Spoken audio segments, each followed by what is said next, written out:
Welcome. In front of me is a Vivo Y20 or not 20, 35, and today I'll just go over unboxing along with a quick overview of this phone. So just basically a spec look.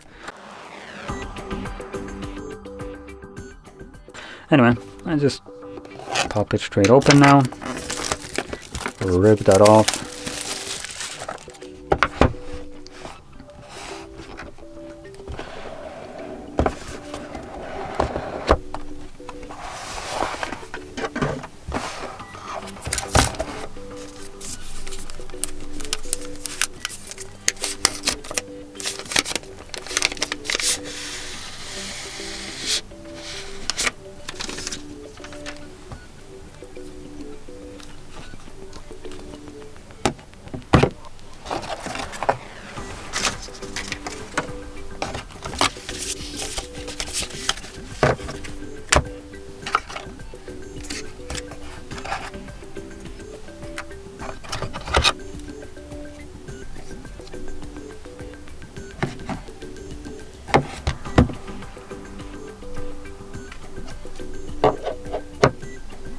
Okay, so one thing that I'll praise Vivo for doing is number one, including a Type-C charging port. I literally just unboxed an Oppo. It's a budget phone, but like, come on, this is a micro USB, released in September of, I think it was September, basically close to the end of this year, meaning 2022. And yeah, it just kind of baffles me. Here we have a Type-C charging port. The charger is Type A, as you can see, 18 watts, so that's nice. Additionally, I like the fact that they didn't bother including this little boxes for paperwork, like for instance you have right here. It might look nice, it's just a waste of paper and in any kind of case, and I prefer to have just a little bit better phone rather than more paper wasted that I will never look at again. So this is obviously just an opinion here in terms of just saving the environment, I guess. But let's move over to the device itself. So let's go over it. I'm not gonna bother setting it up. I'm just gonna turn it on just so you can see how the display looks like. But this is a 1080p by 2408 pixels, 6.58 inch display. It's an LCD IPS with a 90 Hz refresh rate and a 550 nit brightness, 83.4% screen to body ratio, and 401 pixels per inch. These are basically all the screen specs. It's also running Android 11. The newest one right now I believe is like 13, though most of the Android phones that aren't Google Pixel are running 12. So this one is one Android behind. Obviously you can now see the display right here.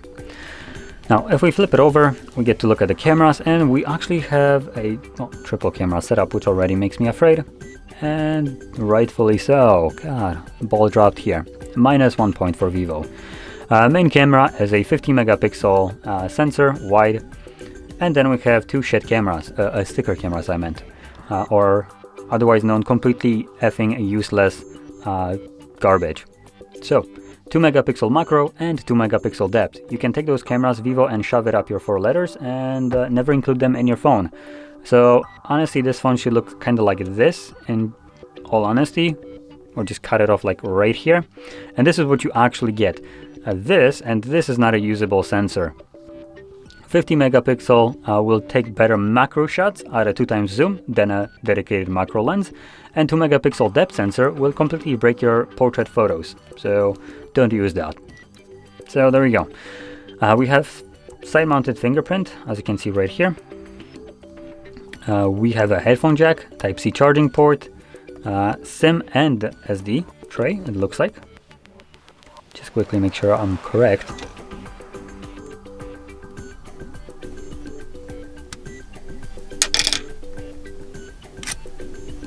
And yep, SD and a dual SIM tray. So that's actually nice. Let's pop it back in.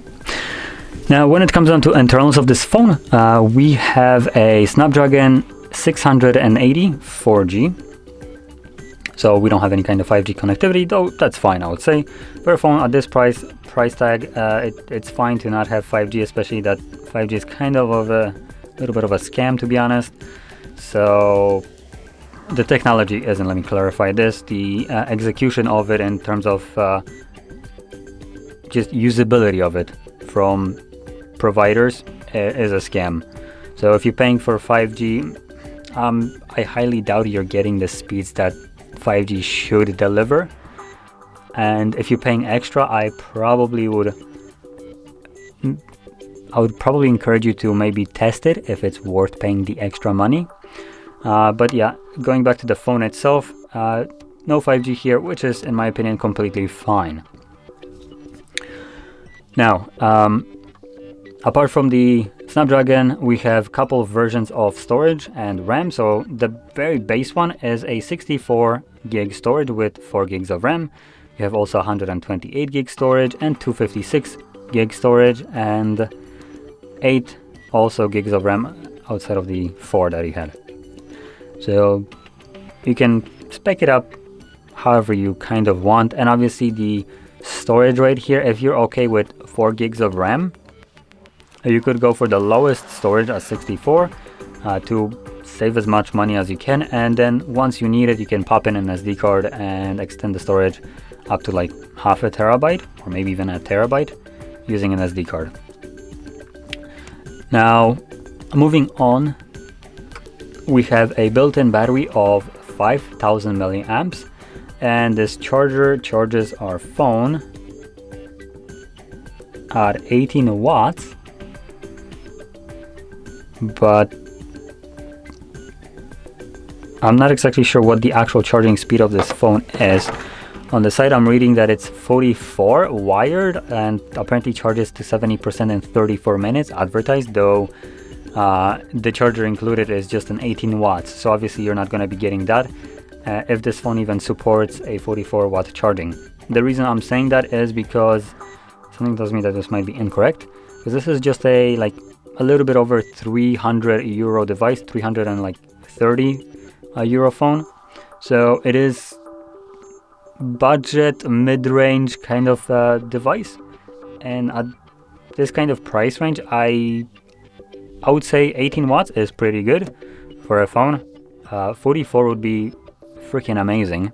So yeah, anyway, that's basically all there is to say about this phone. It's a 330 euro device that comes with pretty okay specs. Obviously they're not going to be blowing you away. We have a pretty decent battery. If the 44 watt charging is actually a thing, that's just great. We do have an included charger that is 18 watts, which again, even if the phone doesn't charge at 44 watts, having a charger at 18 watts is significantly better than not having one at all, or having one that charges it at 10, which is what sometimes happens at like budget to mid-range prices. And obviously the display right here, 1080p, 90 Hertz is pretty nice. So you're gonna have that increased smoothness in your animations and whatever you do on the device because of this 90 Hertz refresh rate. And you also have a decent resolution at 1080p. And the phone itself should be responsive because it's running a Snapdragon 680. It's a 4G Snapdragon, like I said, but for typical user, for majority of you, 4G will be good enough. It will do the job perfectly fine without any kind of problems. So this phone in general is a good deal of what I would consider. And with that being said, if you found this video helpful, don't forget to hit like, subscribe, and thanks for watching.